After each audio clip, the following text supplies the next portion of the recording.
Presentamos a Túpac Amaru II, líder de la Gran Rebelión. José Gabriel Condorcanqui, conocido posteriormente como...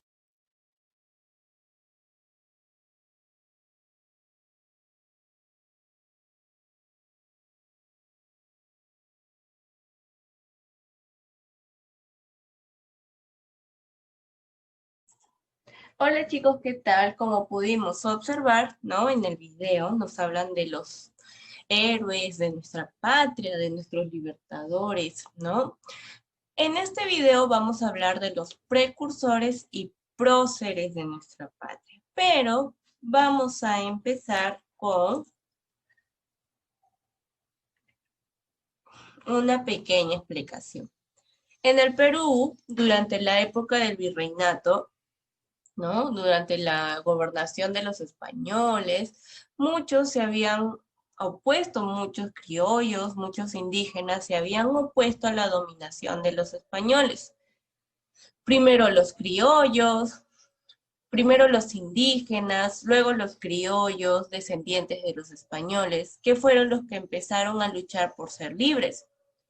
Ahora, pero todos estos luchadores, todos estos eh, personas que empezaron con la lucha tienen un nombre, precursores y próceres. Empecemos con los precursores del Perú.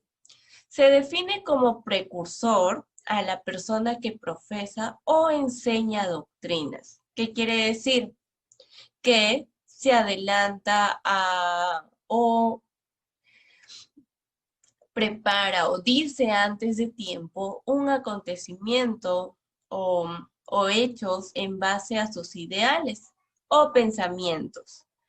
Esta persona que empieza a hablar sobre los ideales, sobre los pensamientos, no participa directamente en las actividades, o sea, en las peleas, en las luchas, sino sino que son ideas, son llevadas a cabo por otros individuos. Quiere decir que esta persona lo empieza a difundir, empieza a decir que sí, vamos a pelear, pero esta persona no lo hace, solamente difunde el mensaje. Dentro de los principales precursores de nuestro país tenemos a Hipólito Unanue.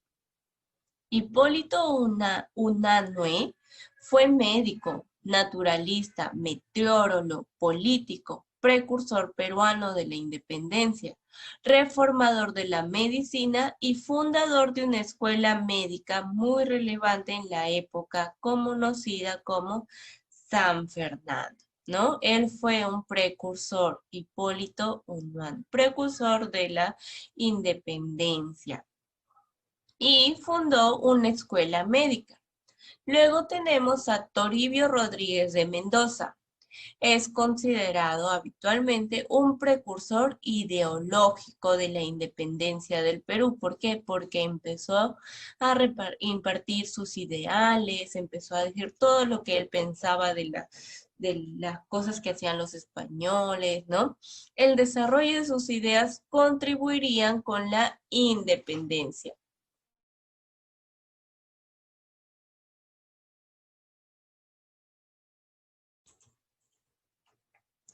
Luego tenemos a Juan Pablo Vizcardo y Guzmán. En Francia, entre 1782 y 1791, él terminó de redactar su famosa carta a los españoles americanos, donde decía en esta carta que ellos cometían muchos abusos, que debían de parar, ¿no? Porque hacían sufrir a los indígenas. A esta carta, a este documento, fue un documento fundamental del pensamiento libertario americano. ¿Qué quiere decir? Que él también fue un precursor que impulsó a las personas a que lucharan para su libertad. Luego tenemos a Mariano Melgar, otro precursor de la independencia del Perú. Fue poeta, pero también integrante en la lucha por la independencia del Perú frente a España. En literatura, es considerado como el iniciador de la etapa del romanticismo en América. Todos estos que acabamos de mencionar, chicos, se les llama precursores porque enseñaban, brindaban sus enseñanzas, eh, y impulsaban sus ideales, impulsaban a la gente a luchar por su independencia, por su libertad, de parar con los abusos españoles, ¿no? De todos ellos, pero ellos no se metían a la lucha, no peleaban, ¿no? A estas personas se les llamaba precursores. Luego tenemos a los próceres del Perú. Los próceres del Perú o un prócer es la persona que participa activamente en la lucha por la independencia mediante un grado de distinción. O sea, esta persona podía ser un militar, un civil, un líder, donde llevan a cabo hechos en defensa o favor de ideales, estos ideales de los precursores, ante el riesgo de perder la vida en una lucha o batalla. ¿Qué quiere decir? Que los próceres de la independencia sí participaban en las luchas, en las batallas, a diferencia de los precursores. Ellos enseñaban, decían, fundamentaban sus ideales, pero en cambio los próceres, ¿no? Luchaban para obtener la independencia del Perú. Tenemos al general José de San Martín, que en un video anterior vimos qué hizo José de San Martín, todo lo que hizo, ¿verdad? José de San Martín fue un militar de origen argentino, parte de su país en ayuda de las naciones que luchaban por independizarse del virreinato español. Luego también tenemos al general Simón Bolívar. También hemos hablado acerca del general, ¿verdad? Hemos conocido lo que hizo la corriente libertadora del sur, que fue liderada por el general Simón Bolívar, militar de origen venezolano, parte de su país hacia Lima en busca de la libertad del gobierno virreinal español. También luchaba para la libertad de los españoles. Luego, otro prócer, tenemos a Manco Inca. Manco Inca escapó de los ejércitos de Atahualpa en Cusco y ofreció ayuda a los conquistadores españoles, creyendo que lo liberarían de las malignas tropas de Quito, o sea, de las tropas de Atahualpa. Los españoles a Manco Inca lo nombraron emperador inca, pero después de los múltiples abusos que ya sabemos que hacían los españoles y también contra él y su pueblo, decidió escaparse y rebelarse. En 1536 casi libera a la ciudad de Cusco y expulsa a los españoles. Sin embargo, se refugió en Vilcabamba al tener que dar de baja a sus tropas por el excesivo tiempo que estaba tomando la guerra, ¿no? Manco Inca también fue un prócer. ¿Por qué? Porque luchó contra los españoles, ¿no? Luego tenemos a Juan Santos Atahualpa. Juan Santos Atahualpa fue también un descendiente inca, ¿no? Él nació en Cusco y criado por los jesuitas, o sea, por españoles. Aprendió castellano y latín. También se dice que viajó a España, Angola, Inglaterra, Francia e Italia, aprendiendo italiano y un poco de francés. Regresó al Perú y allí fomentó una rebelión al comparar el viejo mundo con la dominación española ejercido en Perú. Se hizo proclamar Apu Inca, descendiente de Atahualpa. Su meta era restaurar el imperio incaico, aniquilando a los españoles y sus costumbres. Juan Santos Atahualpa, por lo tanto, también era un prócer. ¿Por qué? Porque buscaba también la libertad del Perú mediante luchas y batallas contra los españoles. También tenemos a un ya conocido José Gabriel Condorcanqui, que es más conocido como Túpac Amaru II o Túpac Amaru II. En 1780 se inicia el movimiento militar de José Gabriel Condorcanqui contra la dominación española, adoptando el nombre de Túpac Amaru II, en honor de su antepasado. Al comienzo, el movimiento reconoció la autoridad de la corona, ya que Túpac Amaru afirmó que su intención no era ir en contra del rey, sino en contra del mal gobierno de los corregidores, o sea, de los españoles que se encargaban de la población. Más tarde, la rebelión se radicalizó, llegando a convertirse en un movimiento independentista, o sea, que Túpac Amaru empezó a luchar hasta la muerte, podría decirse, contra los españoles. Fue un líder de la independencia, él impulsó la independencia. Veamos un video, chicos, para que me puedan entender un poquito mejor.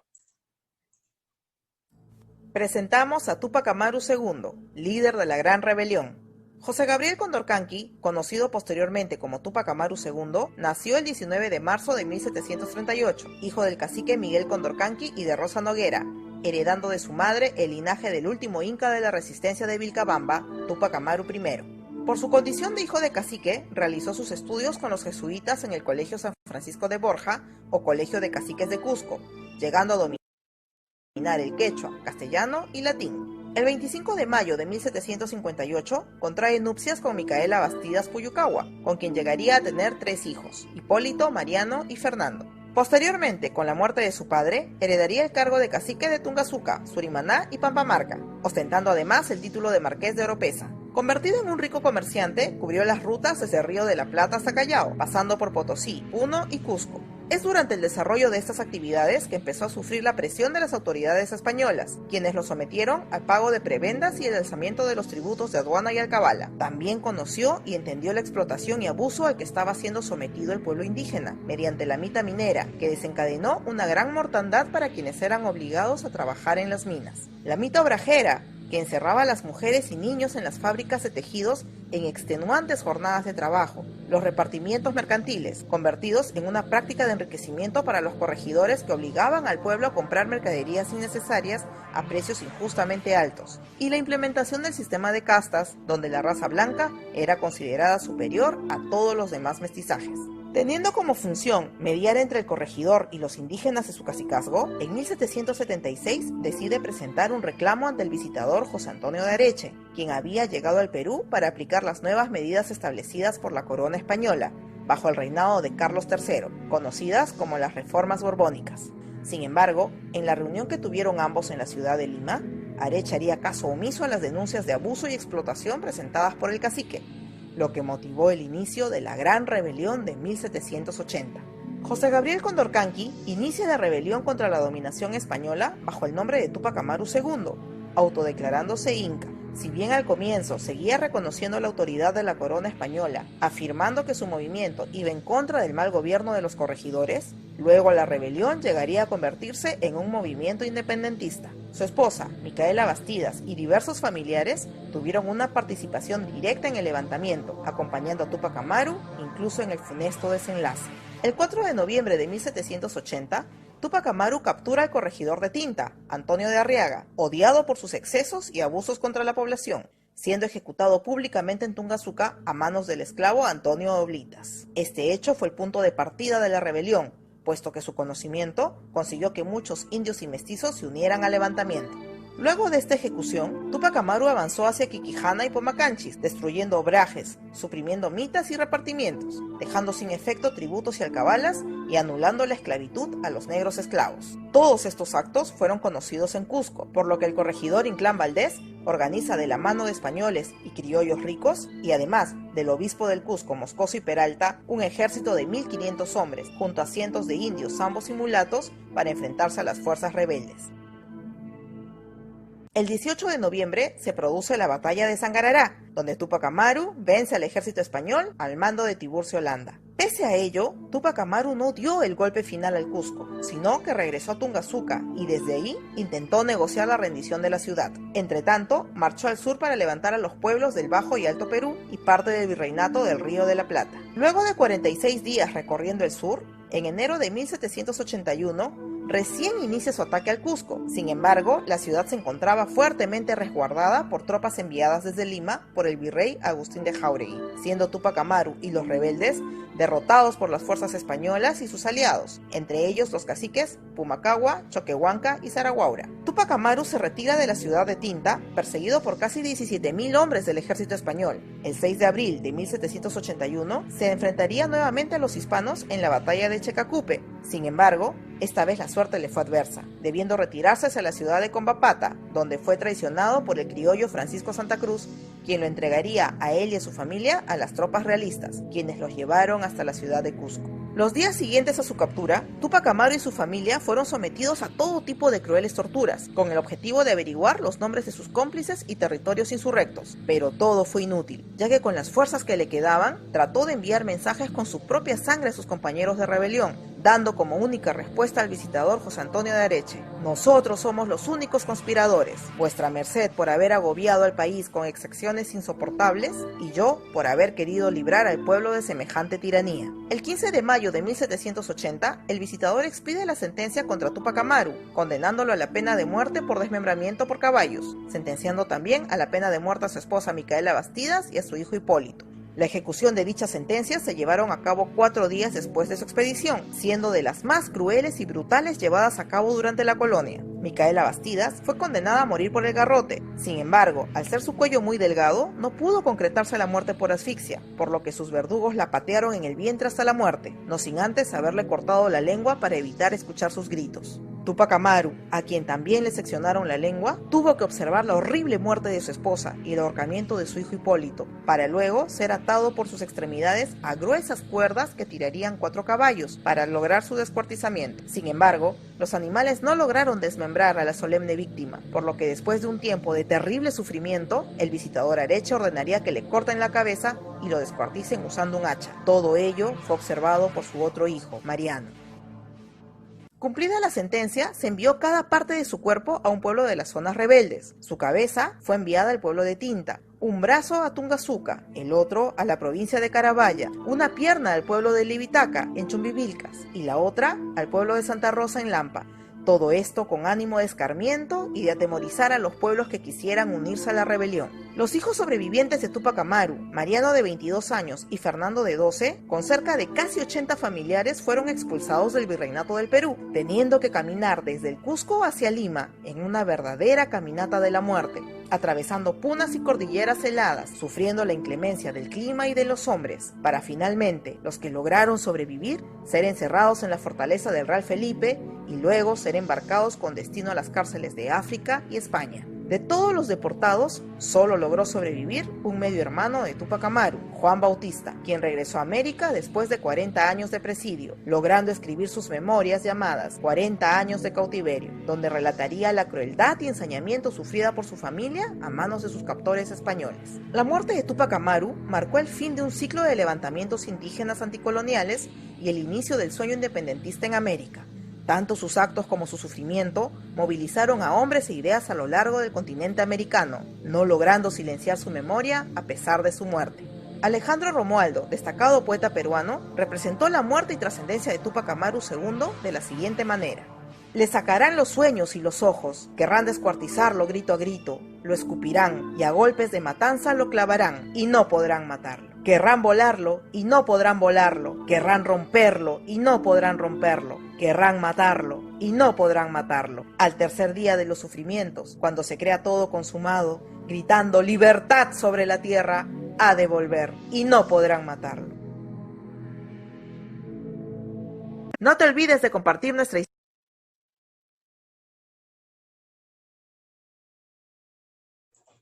Bien, chicos, todo eso fue lo que hizo Túpac Amaru. Sorprendente, ¿verdad? Gracias a él y a los demás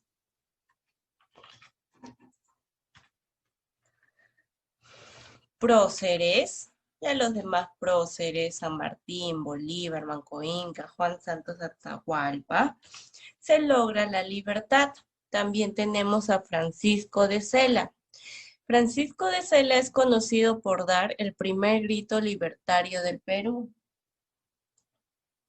en la ciudad de Tacna el 20 de junio de 1811. Sela fue apoyado por un numeroso grupo de criollos, mestizos e indígenas, entre ellos el cacique de Tacna, Toribio Ara, junto a su hijo José Rosa Ara y el cacique de Taratá y Pupina Ramón Copaja, ¿no? También fue un prócer, Mateo Pumacagua, ¿no? Durante la rebelión de Tupac Amaru II, contribuyó a la causa realista con y hombres.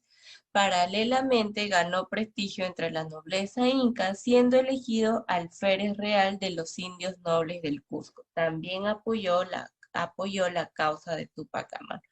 Micaela Bastidas, la esposa de Tupac Amaru II, tuvo como primer maestro ideológico al propio José Gabriel Condorcanqui, más conocido como Tupac Amaru II, quien había adquirido una sobresaliente formación tanto en el Cusco como en Lima, en múltiples reuniones, incluso ligadas a grupos amazónicos en la que forjó su ejemplar espíritu separatista. Fue la primera mujer que luchó en contra de los españoles. Ella también, ¿no? Ayudó a Tupac Amaru a que se realice la independencia. Por último tenemos a María Parado de Bellido. También fue una heroína que luchó por la independencia del Perú y fue fusilada en 1822, ¿no? Ella también se destacó, al igual que Micaela Bastidas, por ser una mujer valiente. Y estos fueron los precursores y próceres de la independencia.